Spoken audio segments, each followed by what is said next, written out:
विपक्षी एकता का गठबंधन जो कथित इंडिया नाम से तैयार हुआ वो खुद ही अपने विरोधाभासों के कारण एक समय के बाद खत्म हो जाएगा। विपक्षी एकता का जो कुटुंब खड़ा हुआ है वो उत्तर से लेकर दक्षिण तक बंदूक से लेकर संदूक की लड़ाई लड़ रहे हैं। केजरीवाल साहब हो या दक्षिण की मार्क्सवादी सरकार, सभी अपने हितों को ध्यान में रखकर एक दूसरे के सामने विधानसभा में ताल ठोक रहे हैं। अब गठबंधन को लेकर जनता भी हंसी बनाने में लगी है कि जो खुद एक दूसरे से लड़ मर रहे हैं वो हमारा क्या भला करेंगे।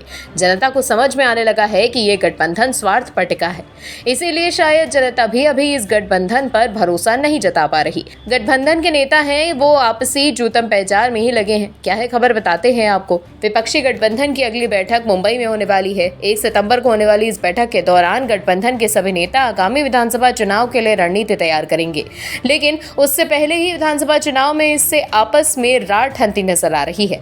आम आदमी पार्टी के मुखिया केजरीवाल मध्य प्रदेश, राजस्थान और छत्तीसगढ़ में कांग्रेस के सामने चुनौती पेश कर रहे हैं। दूसरी तरफ विपक्षी गठबंधन की आगामी बैठक में शामिल होने के लिए भी उन्होंने ऐलान कर रखा है। ऐसे में विपक्षी गठबंधन को बाहर से ज्यादा अंदर से चुनौतियां मिल रही हैं। उधर ठीक इसी दिन केरल के मुख्यमंत्री पी विजयन पुथुपल्ली में होने वाली बाई इलेक्शंस के लिए गठबंधन के साथ ही कांग्रेस के खिलाफ प्रचार कर रहे होंगे। आपको बता दें, ये सीट कांग्रेस के दिग्गज केरल के पूर्व मुख्यमंत्री ओमान चांडी के निधन से खाली हुई थी। वैसे तो आम आदमी पार्टी और कांग्रेस विपक्षी गठबंधन में साथी है, लेकिन आम आदमी पार्टी के मुखिया केजरीवाल छत्तीसगढ़ और मध्य प्रदेश में चुनाव जीतने के लिए गारंटियां बांटते फिर रहे हैं। मध्य प्रदेश में उन्होंने खुद को चाचा बताते हुए मामा से सावधान रहने तक की ताकीद कर डाली। वहीं राजस्थान में आम आदमी पार्टी ने 26 सीटों पर उम्मीदवार उतारने का ऐलान कर दिया है। आपको बता दें, मध्य प्रदेश में कांग्रेस सत्ता में वापसी के लिए पूरा जोर लगा रही है। वहीं दूसरी तरफ राजस्थान और छत्तीसगढ़ में कांग्रेस अपनी सरकार की वापसी की कोशिशों में जुटी है। इन सबके बीच सत्ता के लिए जोर लगाने पहुंचे अरविंद केजरीवाल की बातें विपक्षी गठबंधन की सेहत पर क्या असर डालेंगी ये तो वक्त ही बताएगा। हालत को देखते हुए कहना गलत नहीं होगा कि भारत को बीजेपी से बचाने की मुहिम लेकर बना विपक्षी गठबंधन फिलहाल अपनों से ही खुद को बचाने के लिए जूझ रहा है। उधर दिल्ली में ही कांग्रेस और आम आदमी पार्टी के बीच हालात बहुत अच्छे नहीं हैं। यहाँ पर कांग्रेस की तरफ से आम आदमी पार्टी को कड़ा संदेश दिया गया है। कांग्रेस हाईकमान ने विपक्षी गठबंधन के साथी के खिलाफ दिल्ली की सभी 7 सीटों पर संगठन को मजबूत बनाने का संदेश दिया है।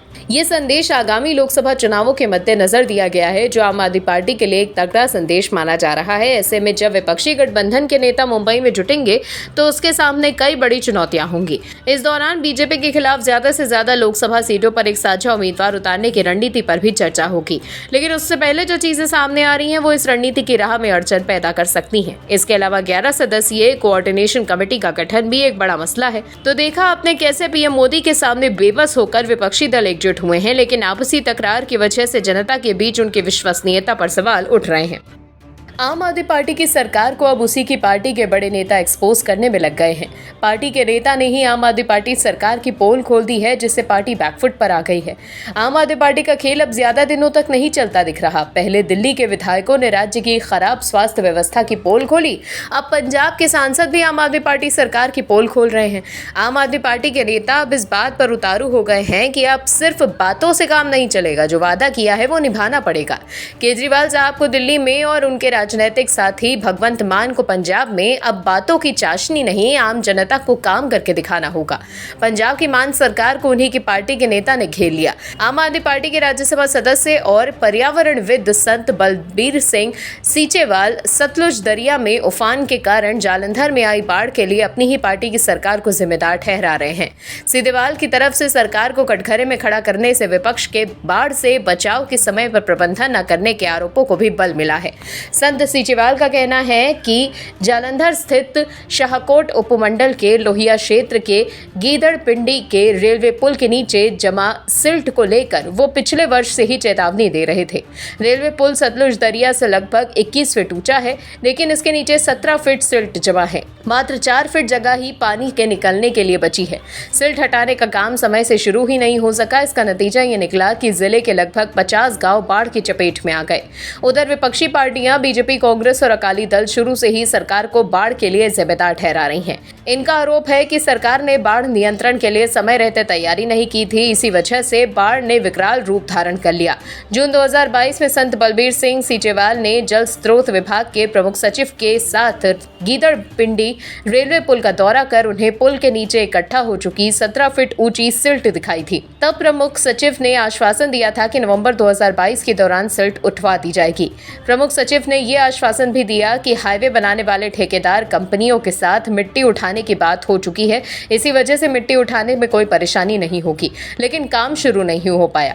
2023 के जनवरी महीने में एक बार फिर से सीचेवाल ने विभाग को चेताया, लेकिन कोई नतीजा नहीं निकला। सीचेवाल ने कहा कि वो तो राज्यसभा सदस्य बनने से पहले की ही मांग कर रहे थे कि नदियों में पानी जमा गाद को तुरंत हटवाया जाए।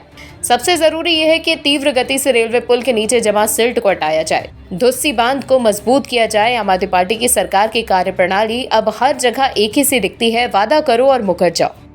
केजरीवाल साहब जो दिल्ली के सीएम हैं, उनका एक और अघोषित नाम है और वो नाम है चुनावी पर्यटक। आपको याद होगा एक फिल्म आई थी मुझसे शादी करोगी, उसमें कादर खान को हर दिन एक नया किरदार लेने की आदत थी।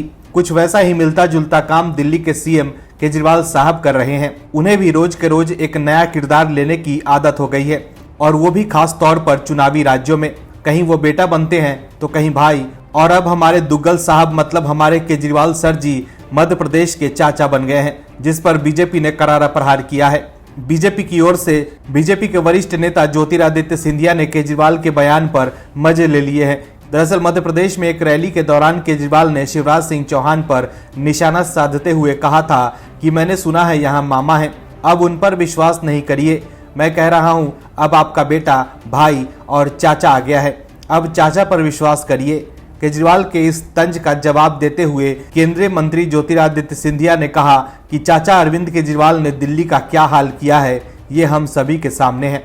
वहीं बीजेपी के राष्ट्रीय महासचिव कैलाश विजयवर्गीय ने दावा किया कि आम आदमी पार्टी को मध्य प्रदेश में गुजरात की तरह ही चुनाव में आपका प्रदर्शन खराब रहेगा। विजयवर्गीय ने कहा कि केजरीवाल ने तो गुजरात में भी मतदाताओं से बड़े बड़े वादे किए थे, लेकिन मेरा ख्याल है कि वहां 90% सीटों पर उनकी पार्टी की जमानत जब्त हो गई थी, और मध्य प्रदेश में भी आपका वही हाल होगा। बता दें कि इस साल के आखिर में मध्य प्रदेश में विधानसभा चुनाव होने हैं। इन चुनावों को लेकर कांग्रेस और बीजेपी ने अपनी तैयारियां जोरों से शुरू कर दी है। इसी के साथ ही अब आम आदमी पार्टी भी राज्य में अपनी चुनावी तैयारियों में लग गई है। इसी क्रम में बीते दिनों केजरीवाल ने मध्य प्रदेश का दौरा किया और राज्य में सरकार बनने पर कई बड़ी योजनाओं को लागू करने का वादा किया। केजरीवाल ने राज्य में 300 यूनिट मुफ्त और 24 घंटे बिजली देने का वादा किया। इसके साथ ही केजरीवाल ने दिल्ली की स्वास्थ्य व्यवस्था का जिक्र करते हुए इस मॉडल को मध्य प्रदेश में भी लागू करने का वादा किया। एमपी में भी केजरीवाल ने चुनाव से पहले फ्री स्कीम की वादों की झड़ी लगा दी है, लेकिन बीजेपी का कहना है कि गुजरात की तरह एमपी में भी केजरीवाल की फ्री एग्रीकल्चर की हवा निकल जाएगी। इससे पहले कर्नाटक चुनाव में भी जनता केजरीवाल साहब के झांसे में नहीं आई थी, जिसका खामियाजा उनकी पार्टी को चुनाव में भुगतना पड़ा था। पीएम मोदी से मुकाबला करने के लिए बना विपक्षी गठबंधन में सब कुछ ठीक नहीं चल रहा है। कांग्रेस ने आम आदमी पार्टी से अपना पुराना हिसाब बराबर कर लिया है। देश के 5 राज्यों में आने वाले कुछ समय में विधानसभा चुनाव होने वाले हैं। छत्तीसगढ़, मध्य प्रदेश, राजस्थान, तेलंगाना और मिजोरम में विधानसभा चुनाव होने वाले हैं। बीजेपी और कांग्रेस के साथ ही आप भी इन 5 में से कुछ राज्यों में चुनाव लड़ रही है। चुनाव की तैयारी कर रही आपको गुजरात में बड़ा झटका लगा है। 2022 के गुजरात विधानसभा चुनाव में आम आदमी पार्टी ने बीजेपी से ज्यादा कांग्रेस को दर्द दिया था। सत्ता विरोधी मतों के बंटवारे से कांग्रेस 77 से 17 पर आ गई थी, लेकिन अब कांग्रेस ने आप से बदला लेना शुरू कर दिया है।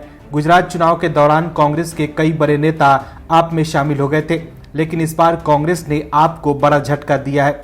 गुजरात आपके प्रदेश उपाध्यक्ष और किसान नेता भेमा भाई चौधरी कांग्रेस में शामिल हो गए हैं। भेमा भाई चौधरी गुजरात में आम आदमी पार्टी के बड़े नेताओं में से एक थे, लेकिन अब वो कांग्रेस में चले गए हैं। पिछले 3-4 दिनों में आम आदमी पार्टी को ये दूसरा बड़ा झटका लगा है। इससे पहले जेतनपुर नगर पालिका के अध्यक्ष और कई बार पार्षद रह चुके प्रमोद त्राडा आपको छोड़कर कांग्रेस में शामिल हो गए थे। प्रदेश कांग्रेस अध्यक्ष शक्ति सिंह गोहिल ने भेमा भाई चौधरी का गर्मजोशी से स्वागत किया। अब भेमा भाई के आप से अलग होने को बड़े झटके के तौर पर देखा जा रहा है। इसके बाद अब सवाल उठ रहा है कि जिस पार्टी को गुजरात के आम कार्यकर्ताओं ने खड़ा किया था, क्या अब उसे ईसुदान गढ़वी नहीं संभाल पा रहे हैं। ईसुदान गढ़वी जनवरी में खुद की ताजपोशी के बाद से अब तक कोई बड़ा प्रभाव नहीं छोड़ पाए हैं। हाल ही में राज्य के नगर निगमों में खाली पड़ी 30 सीटों के लिए उपचुनाव हुआ था। इसमें बीजेपी को 21, कांग्रेस को 8 और 1 सीट निर्दलीय को मिली थी। आम आदमी पार्टी एक भी सीट पर जीत हासिल नहीं कर पाई थी। ऐसे में सवाल खड़ा हो रहा है कि क्या विधानसभा चुनाव में 5 सीटें जीतकर गुजरात में दस्तक देने वाली आप क्या अपना पैनापन खो रही है? क्या 2024 के चुनाव से पहले पार्टी की स्थिति बुरी होने वाली है? सवाल उठ रहा है कि क्या केजरीवाल की पार्टी के अब बुरे दिन शुरू हो गए हैं, क्योंकि कर्नाटक विधानसभा चुनाव में भी केजरीवाल की पार्टी की बुरी हार हुई थी। वहीं अब राजस्थान, मध्य प्रदेश और छत्तीसगढ़ के विधानसभा चुनाव में भी केजरीवाल की पार्टी ताल ठोक रही है। ऐसे में देखना होगा कि इन चुनाव में आपको कितना वोट मिलता है। लेकिन ऐसा लग रहा है जैसे अब आम आदमी पार्टी को अब दिल्ली और पंजाब के अलावा दूसरे राज्यों में पांव पसारना मुश्किल हो सकता है। वहीं विपक्षी गठबंधन INDIA में शामिल आप और कांग्रेस एक दूसरे के नेताओं को तोड़ने में लगी है। ऐसे में इस गठबंधन के भविष्य पर भी खतरा मंडराता जा रहा है। Bureau report, OMH news. और भी वीडियोस देखने के लिए चैनल को सब्सक्राइब करें और बेल आइकन को दबाएं।